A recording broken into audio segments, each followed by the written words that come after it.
Picture this: you are a battle-hardened Roman soldier standing on the heaving deck of a quinquereme, a massive warship designed to rule the Mediterranean. You are a man who has slaughtered armies, toppled kingdoms, and stared death in the face without blinking. But today, as you look up at the towering enemy walls, you see something that makes your blood run cold. It isn't a row of archers or a phalanx of spears. It is a single rope, dangling innocuously over the edge of the limestone battlements. Just a rope, swaying in the sea breeze. Yet, the moment you see it, you drop your heavy shield. You scream. You turn and trample your own brothers in arms in a desperate, animalistic panic to escape. The entire legion, the most disciplined fighting force on earth, collapses into absolute hysteria. Why? Because you are fighting in the siege of Syracuse, and you know that rope isn't an accident. It is a warning. It means he has found you.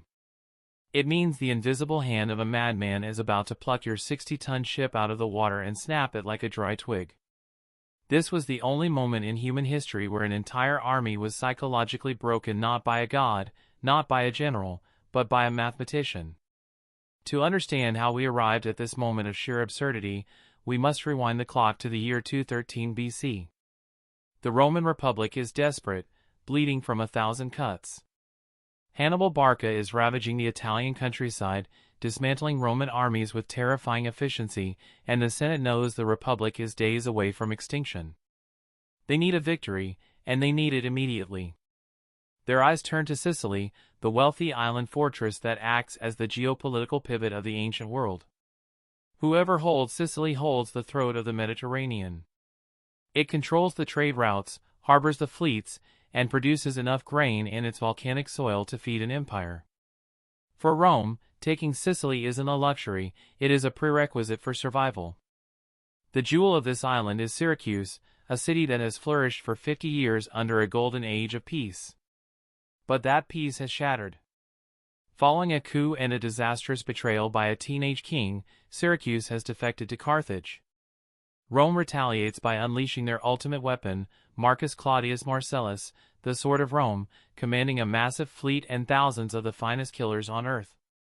Marcellus is arrogant, brutal, and efficient. He looks at the walls of Syracuse and laughs, telling his engineers they will take the city in 5 days. He sees stone and mortar, he sees a physics problem he can smash with brute force. But Marcellus is walking into a meat grinder. He isn't fighting a conventional general, he is fighting a 70-year-old recluse named Archimedes. This old man doesn't care about glory, he cares about geometry. And for the first time in history, pure abstract intellect goes to war against a military superpower. What follows is not a battle, but a cruel, calculated experiment. Marcellus brings swords, shields, and the terrifying Sambuca siege towers, massive ladders mounted on ships designed to flood the walls with marines. Archimedes, in response, brings levers, pulleys, and mirrors. Before the end, the most powerful general in Rome will be left weeping, staring at the sea, wondering how one old man turned his invincible fleet into driftwood. As the sun rose over the harbor in 213 BC, the Roman assault began. The horizon was filled with sails, and the water turned white with the rhythm of thousands of oars. The Romans were confident. They had the numbers, the technology, and the momentum. But as the ships entered the kill zone, the walls of Syracuse seemed to come alive. Massive wooden beams, hidden behind the fortifications, suddenly swung outward on swiveling axes. They didn't look like weapons, they looked like the skeletal arms of some buried titan. Hanging from the ends of these beams were heavy iron grappling hooks, shaped like eagle talons. Before the Romans could process the sight, the claw of Archimedes dropped. The operators inside the walls released the counterweights, and the iron talons plunged from the sky, crashing through the decks of the Roman ships. Then, the laws of physics took over. Inside the city, teams of oxen or men pulled on the levers. The ships, weighing tons, were hoisted straight up into the air, lifting the entire front half of the vessels out of the water. The soldiers on deck tumbled backward, sliding helplessly into the sea as their world tilted vertical. Then came the drop. The claws released, and the ship smashed back down, snapping keels and shattering hulls. The harbor turned into a graveyard of wood and bodies. Those who stayed back were not safe either. Archimedes had calibrated catapults to fire massive stones with sniper-like precision, crushing men and machinery alike. And then, the ultimate terror, the mirrors. Legend tells us Archimedes used polished bronze to focus the Mediterranean sun into a death ray, setting the Roman sails ablaze. Whether literal fire or a blinding dazzle camouflage, the result was the same: the Romans were paralyzed. Marcellus, defeated by geometry, ordered a retreat. The active war ended, and the blockade began. For 2 agonizing years, the Roman army sat outside the walls, rotting in the Sicilian heat, dying of malaria and boredom. They could not break the walls, so they had to starve the city. But the breakthrough didn't come from a battle, it came from a conversation. During negotiations for a prisoner exchange near the Tower of Galligra, a Roman soldier wasn't listening to the diplomats, he was counting bricks. He estimated the height of the individual stones, multiplied by the rows, and realized a fatal design flaw: the wall at this specific section, perched over rocky cliffs, was significantly lower than elsewhere. The Syracusans, arrogant in their belief that the cliffs were defense enough, hadn't built it high enough. The standard Roman scaling ladders would fit perfectly. Marcellus waited for the perfect moment. It arrived with the festival of Artemis. A deserter informed the Romans that the city, though starving for food, had plenty of wine. For 3 days, Syracuse drank itself into oblivion to celebrate the goddess of the hunt. The sentries on the northern walls, believing themselves safe behind Archimedes' genius, fell into a drunken stupor. Under the cover of a moonless night, Marcellus sent his elite commandos. They scaled the cliffs in silence, the sound of the ocean masking their movements.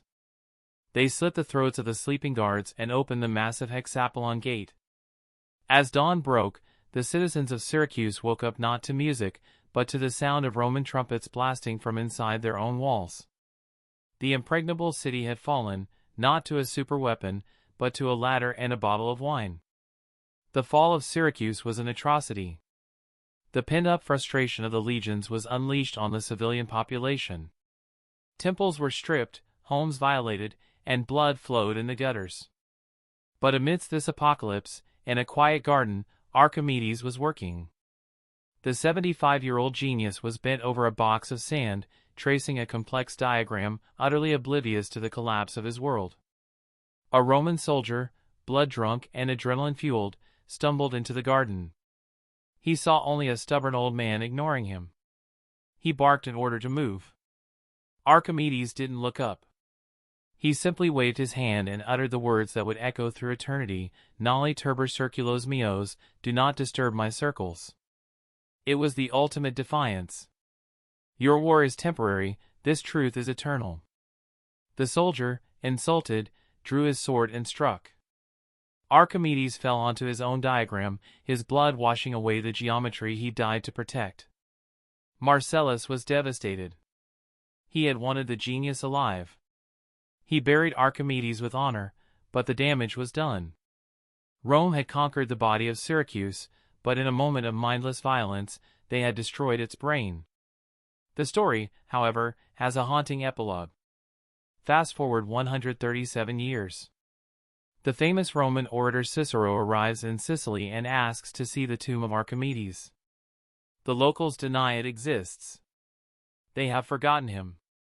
Cicero searches the overgrown graveyards himself, hacking through briars until he finds a small column, hidden by weeds, carved with a sphere and a cylinder.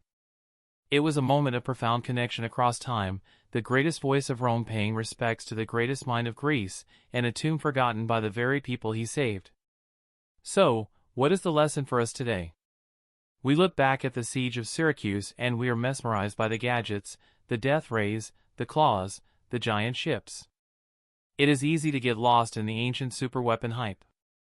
But the real weapon was not the claw, it was the mind that imagined the claw. Archimedes demonstrated that one person, armed with nothing but the laws of physics and the courage to think differently, can hold back the tide of inevitability. But his death serves as a grim warning. When that soldier killed Archimedes, he didn't just murder a man, he tried to murder a way of thinking. He chose violence over understanding, impatience over intellect. In our modern world, where we are surrounded by technology that often feels like magic, it is dangerously easy to become like that soldier, rushing forward, eyes fixed on the prize, trampling the delicate circles of truth in the sand. Syracuse fell. Rome eventually fell. But the geometry remains. The lever still works. The sphere is still perfect. And somewhere, in the quiet corners of history, Archimedes is still working, asking us not to disturb his circles, but to understand them. If you enjoyed this deep dive into the hidden truths of history, please like and subscribe for more.